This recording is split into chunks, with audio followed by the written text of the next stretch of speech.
হে কি অবস্থা আপনাদের? ওয়েলকাম ব্যাক ব্লগ 47 আজকে আমি আপনাদেরকে দেখাবো কিভাবে বাড়িওয়ালা আমাকে তার ঘর থেকে আমাদের চিটাগং এর বাসায় বেইজ্জতি করে বাসার বাহিরে বাহির করে দিল। क्या बात कर रहे हैं? সত্যি বলতে এই কয়েক সেকেন্ড আপনারা যারা হচ্ছে ব্লগটা কন্টিনিউ করছেন তাদের মাঝে অবশ্যই ধৈর্য আছে বিকজ আমি এতক্ষণ যা কিছু বকবক করছি সবকিছু হচ্ছে মিথ্যা সেজন্য। कैसा लगा मेरा मजाक?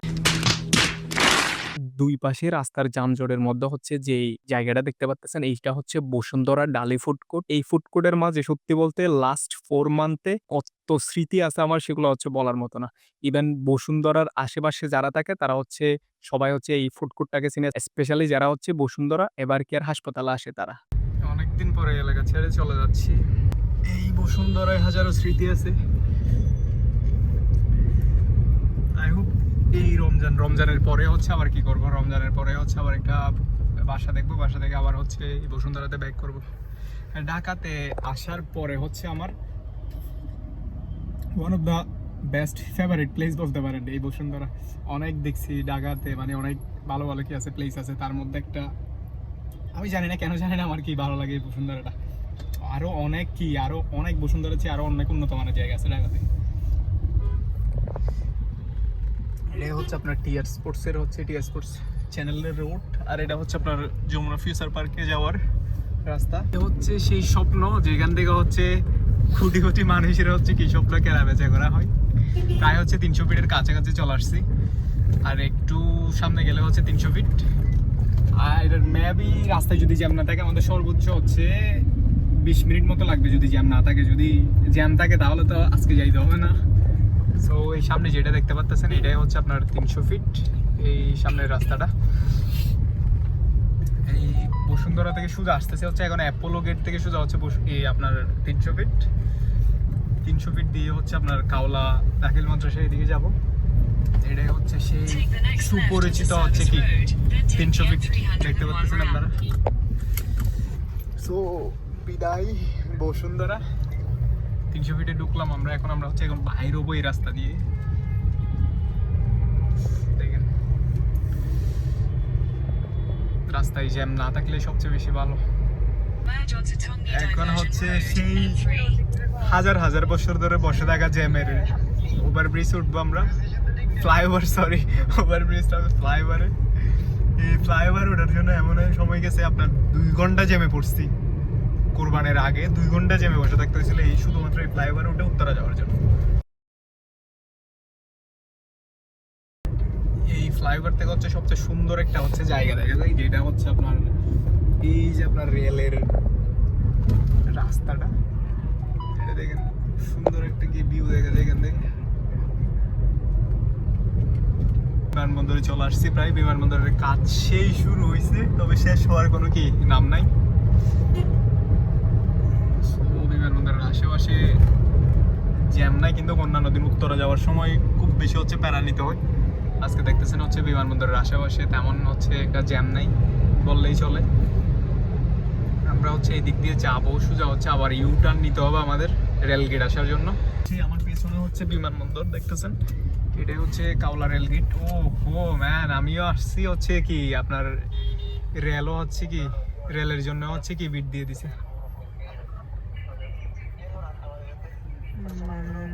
রেল আসবে আই হোপ একটু পর, সেই জন্য হচ্ছে কি দিয়ে দিছে।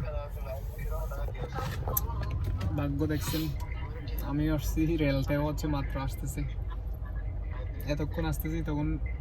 যাই হোক একটুখান যখন অপেক্ষা করছি, আর এদিকে হচ্ছে পিছনে হচ্ছে জ্যামের মধ্যে পড়িনি, এটাই হচ্ছে সবচেয়ে বড় কি গুড লাক। রেল চলে যাচ্ছে, এইটা যাওয়ার সাথে সাথে আই হোপ আমরা মুক্তি পাবো এই জ্যাম থেকে। হচ্ছে কাওলা দাখিল মাদ্রাসার রোডে হচ্ছে আসছি, আর একটু সামনে গেলে হচ্ছে আমাদের বাসা চলে আসবে। সো ব্যাচেলারের এটাই হচ্ছে কি আপনার বাস্তবতা, যখন সময় জানে না কখন কোন জায়গার মধ্যে কি চলে যেতে হয়। সামনে যেহেতু রমজান সেই জন্য হচ্ছে বিশেষ করে আমি কষ্ট করতে চাই নাই, বাসা খুঁজবো অনেক কিছু করবো, এগুলো নিয়ে প্যারা নিতে চাই না। সো যাই হোক দেখি কি হয়, আই হোপ ভালো কিছু হবে এবং এই এলাকাটাও চিনতে পারবো। হচ্ছে চলে আসছে বাসার গলিতে, এই একটু সামনে মোড়ে হচ্ছে গেলে হচ্ছে নতুন বাসাটা। আমার যে ফ্রেন্ডরা হচ্ছে বাসাটা নিচে, এই সামনে গেলে চলে আসলাম। ওই দ্বিতীয় তলা বাসাটা তো থাকবো, ওবারকে হচ্ছে বিদায় দিব।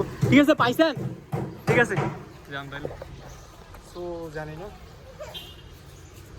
কি হবে নতুন বাসায়, আই হোপ ভালো কিছু হবে, ভালো কিছু প্রত্যাশা করি আমি।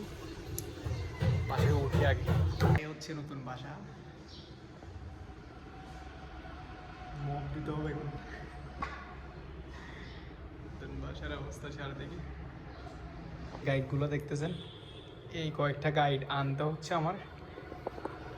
লিটারেলি খুব খারাপ অবস্থা হয়ে গেছে দেখতেছেন। পাশে এসে হচ্ছে বাসা পরিষ্কার করছে, যেহেতু আজকের মধ্যে হচ্ছে যে ভাড়াটিয়ারা ছিল তারা নাকি গেছে। আই হোপ এই রুমটা হচ্ছে আমার হবে। এটাই হচ্ছে বাস্তবতা, ব্যাচেলরদের জিন্দেগি। আস্তে আস্তে রেডি হচ্ছে সবগুলা দেখতেছেন।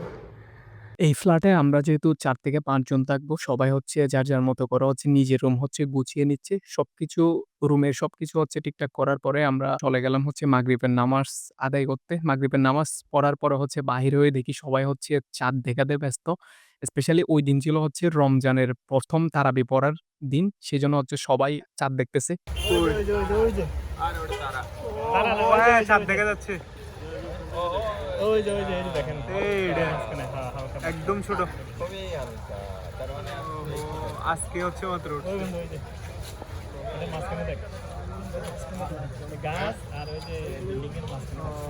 সবার সব আজকে হচ্ছে প্রথম তারাবি পড়বে। ওই গো এই গাছটার হচ্ছে সুন্দর দেখেন, এই যে গাছ আছে না, গাছ আছে না, গাছটার এই পাশেই দেখেন স্পষ্ট দেখা যাচ্ছে।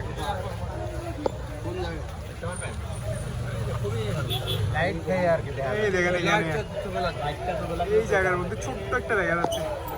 আজকের ব্লগটা হচ্ছে এতটুকু। আমরা প্রায় হচ্ছে নবম রমজানে চলে আসলাম। আল্লাহ তাআলা আমাদের সবাইকে রমজানের উসিলায় হচ্ছে মাফ করুক, কবুল করুক, এবং আমাদের দেশে বর্তমানে যে দর্শনের নামে যে অরাজকতা চলতেছে, এইসব অরাজকতা যাতে খুব তাড়াতাড়ি হচ্ছে সমাধান হয়ে যায়, এইটাই হচ্ছে একমাত্র চাওয়া। সবাই ভালো থাকবেন, সুস্থ থাকবেন। আল্লাহ হাফেজ।